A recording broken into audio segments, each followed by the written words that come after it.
এরপর হচ্ছে এটা $6 ভাই আপনি লাইভটি করলে ইসাকে $100 করে কামায়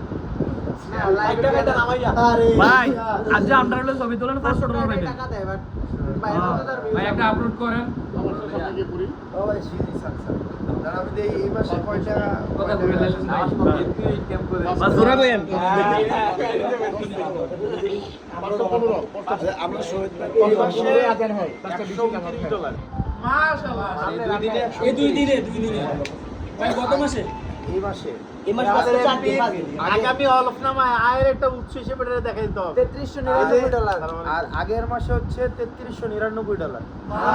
ফেব্রুয়ারিতে ভাই অনেকে কয় না আব্দুল্লাহ ভাই কয় না দুর্নীতি করে দুর্নীতি করবে কিন্তু 21 হবে এইটা দিয়ে দিও ভাই গত কিছুদিন আগে আগের এপিরা দুর্নীতি করে কামাই তো আর এখন তো দুর্নীতি না, এখন ছবি ছেড়ে দিলে দেন কামাই এই জসিম ভাই এত কষ্ট করে কি পায়?